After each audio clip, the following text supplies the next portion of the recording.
Welcome back, everyone, to another episode of SCROTUS, and we apologize for being gone so long. Um, I'm joined again with my lovely co-host Colin here. Hello. I We've been gone for about 2 months, I guess, because one month I had absolutely no voice, and Colin can attest to this because I talked to him via phone and Zoom, and I literally had no voice, and it would have been hard to listen to had we tried to record.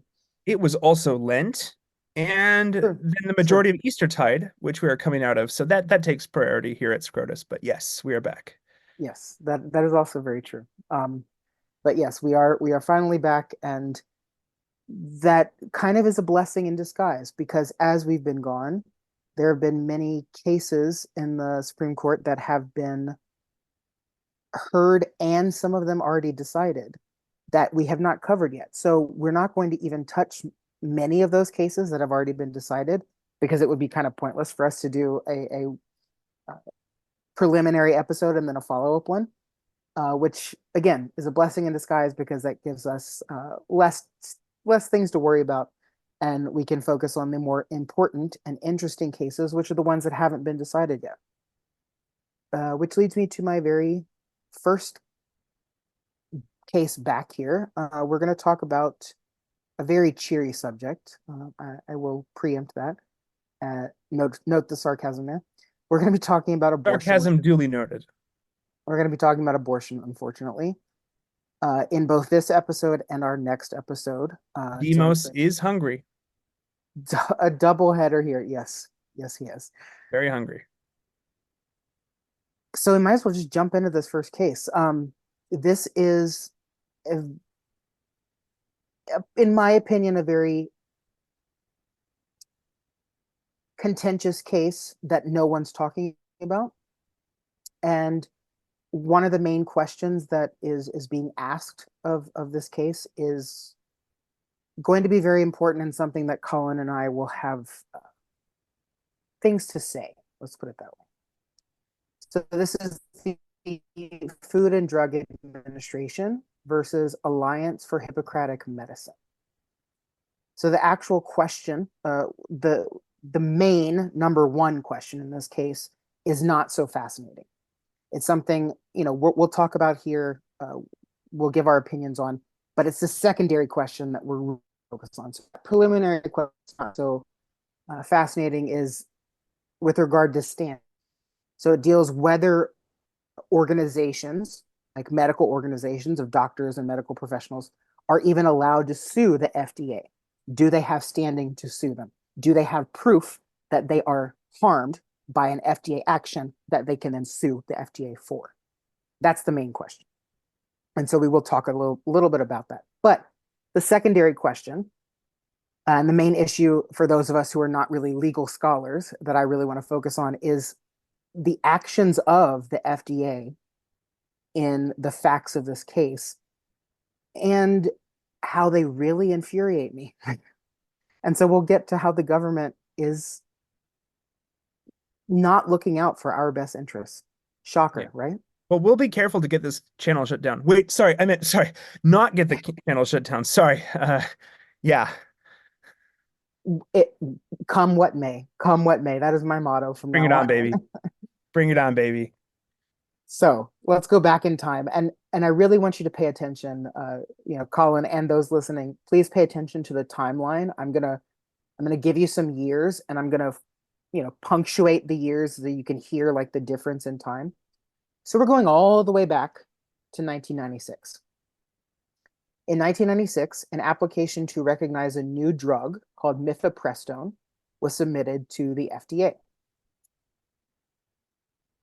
This drug it's considered a progesterone blocker, but when used in conjunction with another substance, a different drug, it can be used as an abortion-inducing drug.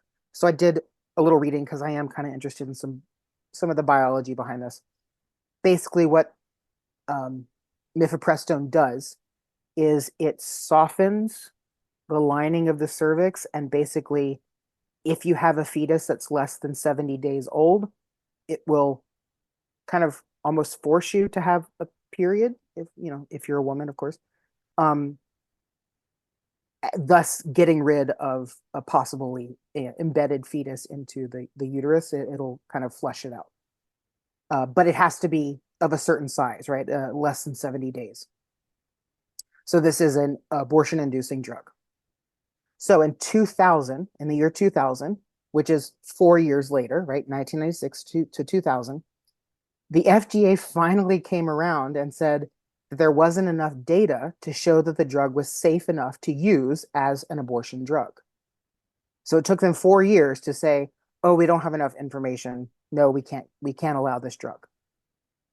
However, despite this admission that there wasn't enough data, the FDA said, screw it.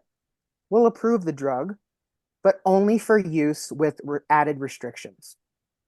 So they required those who took the drug to only do so under doctor supervision in an office visit over 3 different visits. So the patient had to come in 3 different times to get 3 different doses, and the doctor had to watch and verify that nothing bad was happening. And doctors were required to report and document any adverse reactions or effects. So that was the year 2000. In 2002, so 2 years later, the American Association of Sorry, Pro-Life. sorry. Yes, Adverse effects aside from aborting a pregnancy. correct. Correct. You Adverse gotta read. effects. Yes. Sorry. Yes, we have Yes. to Yeah. cut through this like with a knife with like through hot butter here. Aside, yeah, that thing. Correct. Correct. Right. Adverse Okay, effects to the continue. mother. Yes. Yeah, Yes. yes. I should have added that. You're right. Now I you're fine. apologize. Yeah. I'm not adding you. I'm adding the fucking people that do this. Right. Yes. Right. So in 2002, the American Association of Pro-Life Obstetricians and Gynecologists, a very long association title, and alongside them, the Christian Medical and Dental Association filed a petition with the FDA challenging its approval of mifepristone, this particular drug. That was in 2002, right?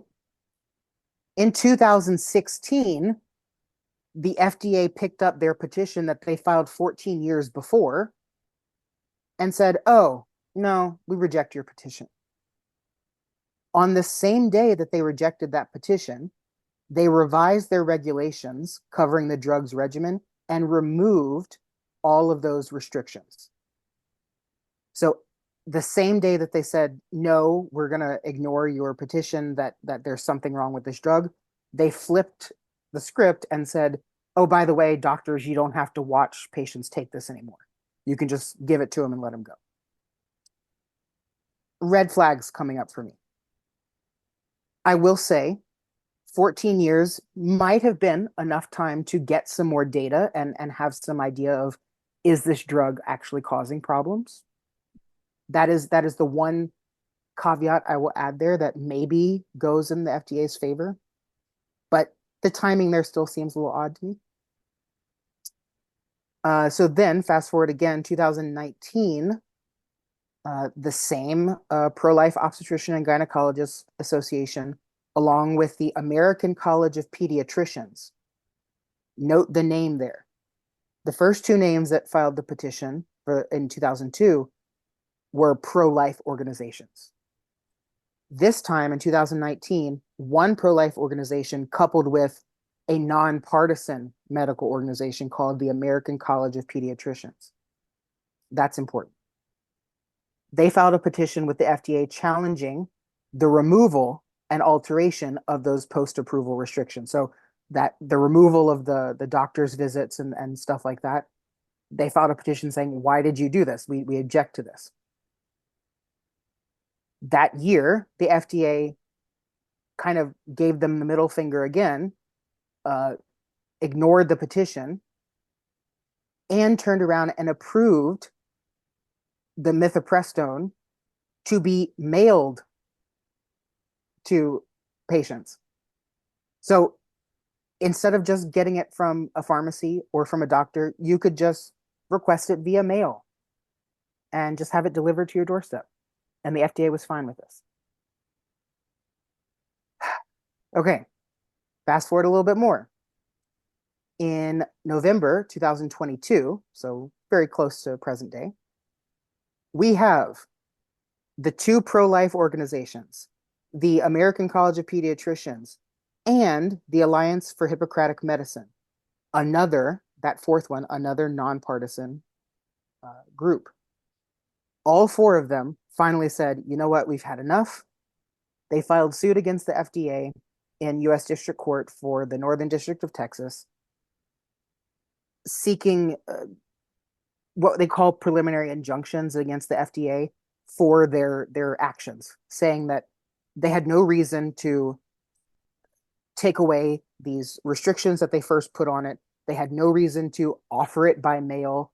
These are like, they're done. These were done without data, without reason. They just blanketly made decisions that were not good for the patients or for the public in general. So they brought them to court. The district court found these organizations did have standing. So going back to that idea of standing, did these organizations suffer some type of injury from the FDA's actions? That was one of the main questions here. The district court said, yeah, these organizations did suffer some type of injury. They were in some way harmed or affected by the actions of the FDA. And they also found that the actions of removing those drug regulations that I mentioned before and allowing it to be mailed to customers was, quote, arbitrary and capricious. So that means there was enough evidence given in that court hearing that the judge was able to say, yeah, you really had, FDA, you had no reason to approve these actions. You had no reason to take these actions. They were arbitrary and capricious.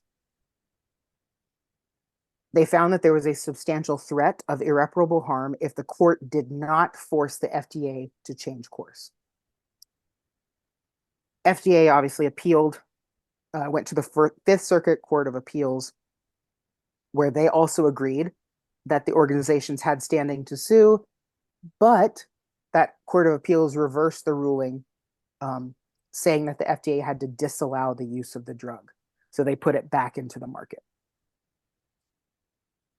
Now we're at the Supreme Court, right?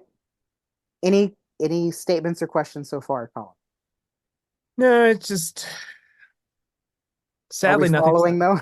Yeah, it's nothing surprising. I mean, this Yeah. is just Yeah. So this is the machine. yeah, I'll give some more information about the FDA and towards the end that will solidify the rest of the conversation we are bound to have, I'm sure. So we've gotten to the Supreme Court, right? And the question of standing, again, as I said, that's the foremost question here. And I kind of want to define that a little bit more. So the Constitution, Article 3 of the Constitution, defines what standing means. Like, when can someone sue someone else, right? And so the Constitution basically says the plaintiff must have some direct and personal injury that is a direct result of a defendant's actions. And the court can somehow alleviate that problem by intervening. That's sort of the definition, wide, broad definition of standing. So the FDA claims that these organizations have no basis to sue them because they're not being harmed. They say, FDA says, in cases where associations represent members, right? You're an association, you're a group representing your members. You have to prove that at least one of your members has experienced some kind of threat or specific harm in order to sue us. That's what the FDA is claiming. They're saying that forcing a doctor to perform an abortion that they morally oppose is not a direct harm. That doesn't directly affect you.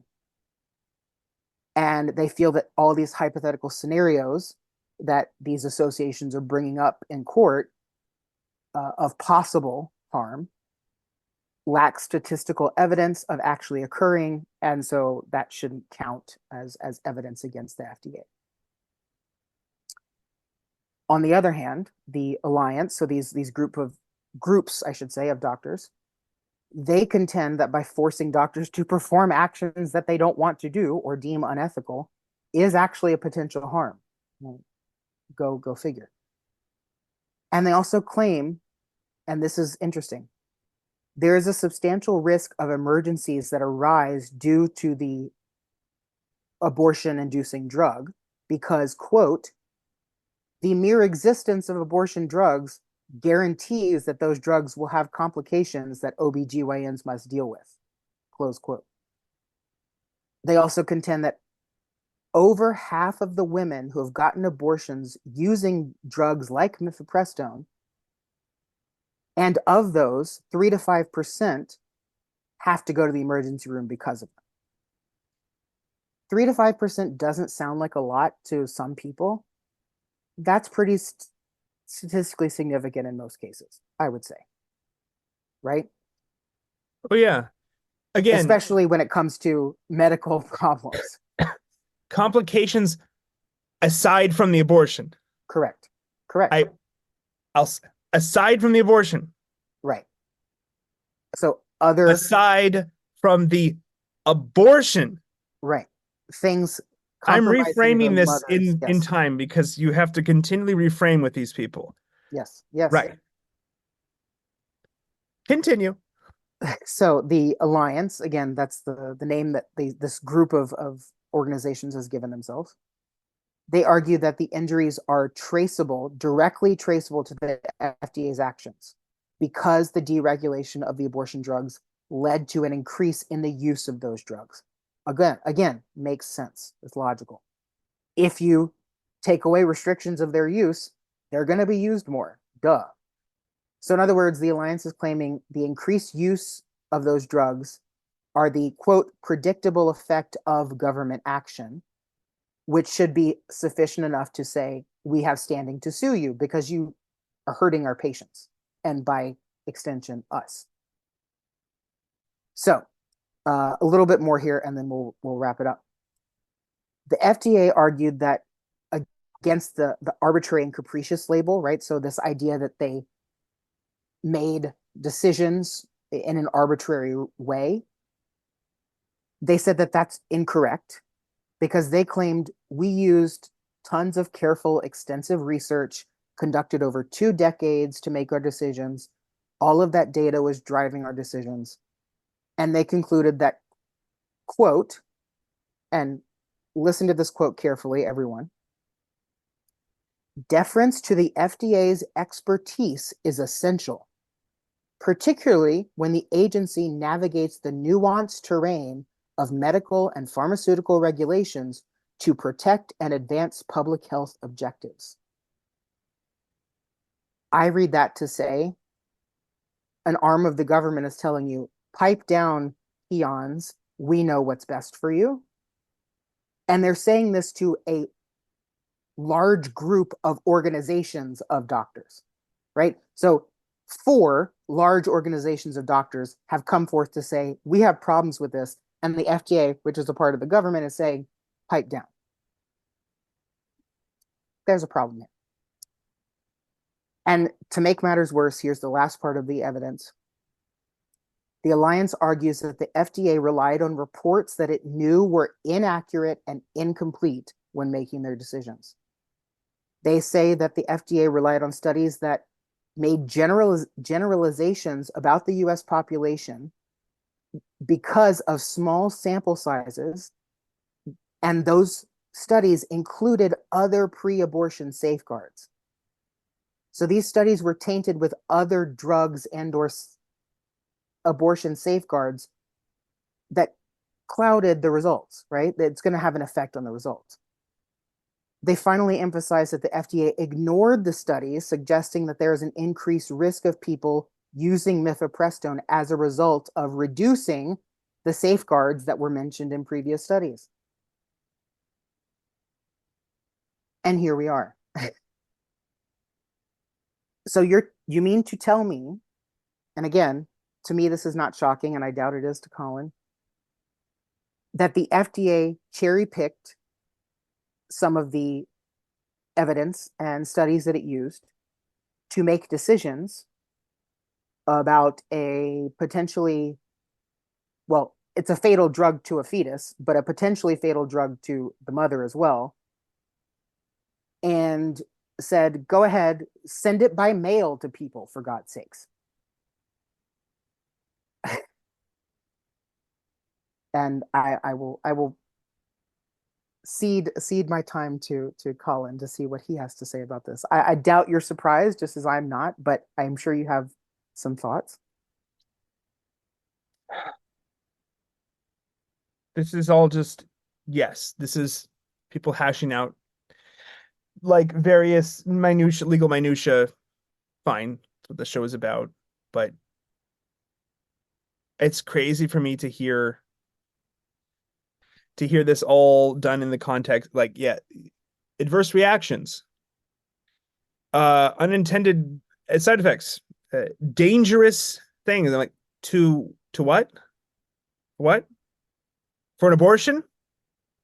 Okay. Yeah. So yeah. Well, this is just I mean, since I'm the more bombastic of the duo here, like, this is just, what is danger? What could possibly be dangerous about an abortion? I repeat that. Right. What could possibly be dangerous or deadly in an abortion? Right. Don't you want safe abortions? I mean, I also too love, I love safe plane crashes. I'd love more. Don't you want safe plane crashes? I love it when plane crashes are safe. We need to make plane crashes inherently safe. Remove all danger, because then there'll be no more death, right? It's That's where not I'm funny. It's not funny, but it's funny. yeah, I mean, well, you have to laugh because otherwise you'll cry. Right. Um, I just I have to I have to I have to pinch myself in some capacities to stop myself from being so angry that I like want to scream, because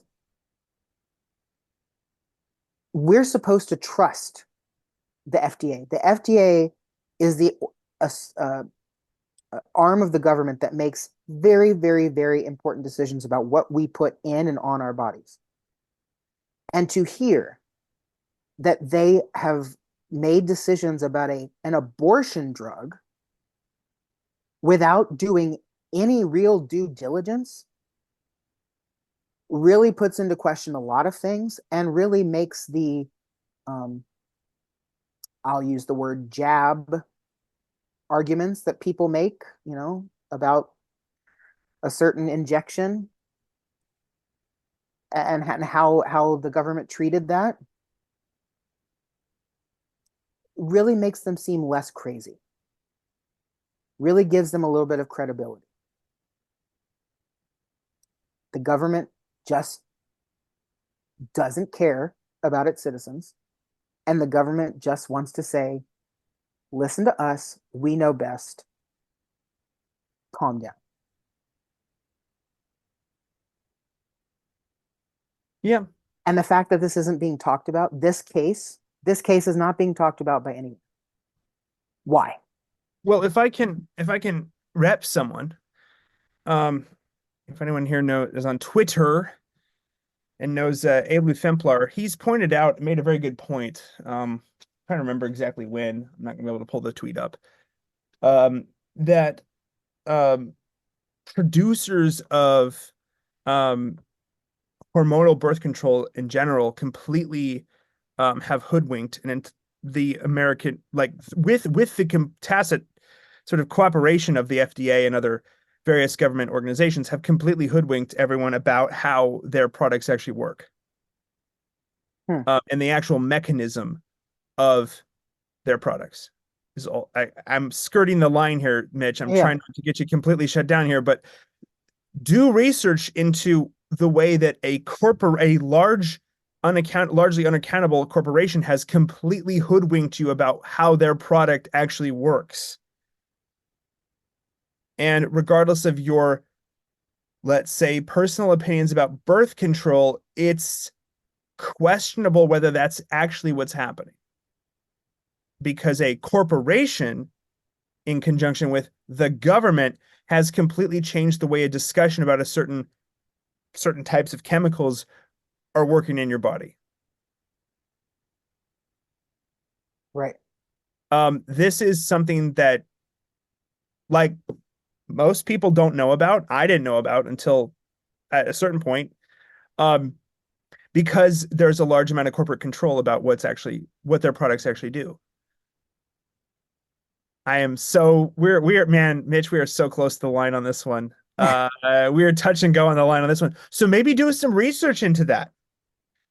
Um, might change your opinion about some things. Might be shocking, actually, the level to which you've been lied to. That's what I'll say about that.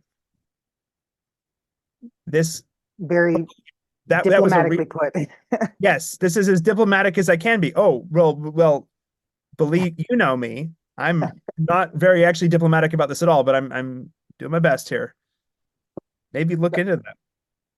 Our listeners, the loyal listeners probably know exactly, they know how you are too. So Yep, for you to hold your tongue is admirable. So I thank do my you. best.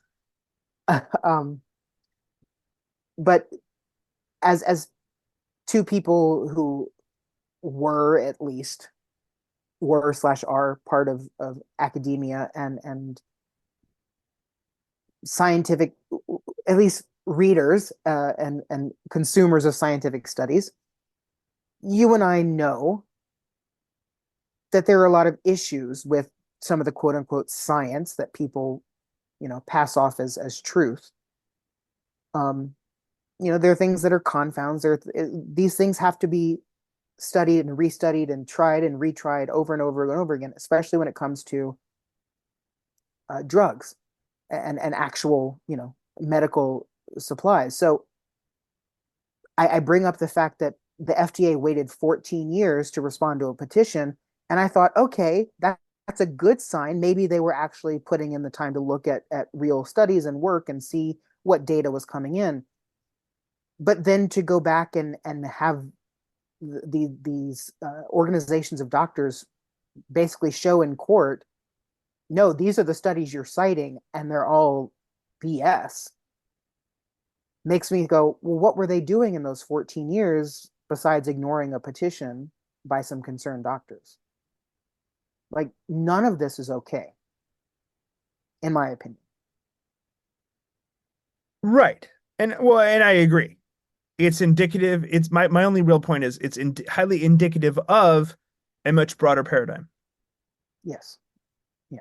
wherein danger, deadly danger, is ignored and then repackaged and marketed.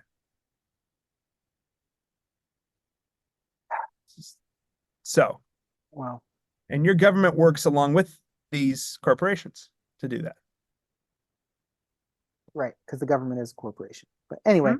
Yep. we've skirted the lines here. But listeners, I hope you're taking in as much of the information as we've given you and are at least somewhat cognizant of the fact that there are these cases that are actually quite important to your livelihood and to the livelihoods of everyone in this country that are not being talked about. And this is exactly why we bring them to you, right? This is exactly why I wanted to start this podcast. Um, but as it comes down, because this case involves several questions, we touched on these main two. I imagine the opinions that come out that you and I will talk about later when the opinions do come out are going to be pretty complex because I imagine you're going to have an ideological split on the arbitrary and capricious question. Like, did the FDA act in its rightful capacity or did it not? I imagine you're going to have, an ideological 6-3 split there where the 6 conservatives versus the 3 liberal justices. But on the question of standing, do doctors or do organizations of doctors and medical professionals have standing to sue the FDA about a rule or a choice that they make? That could be a little bit more unanimous, I think. I think there's more wiggle room there for some of the uh, semi-liberal justices to come over to the anti-government side and say at least yes, you have the right to sue the FDA. So we'll see how it turns out. But yeah, I imagine the opinions will be complex and varied because as opinions work, uh, some justices can latch on to part of an opinion and not others, and then write their own. And so we could get 5 or 6 different opinions written on this one case alone. So I'm looking forward to it. I want to hear what they have to say about it. Yeah, Any, no, any we'll final follow it. thoughts? We should track it closely. I mean, but again, a discussion about the safety of abortion drugs. Right. Um, Mitch, I am putting on a clown nose and honking it because I live in a world full of clowns. And they will respond to that, I'm sure. They will. They will honk with me. We will definitely revisit this one as soon as opinions come out. So look forward to that, dear listeners. But until then, case dismissed.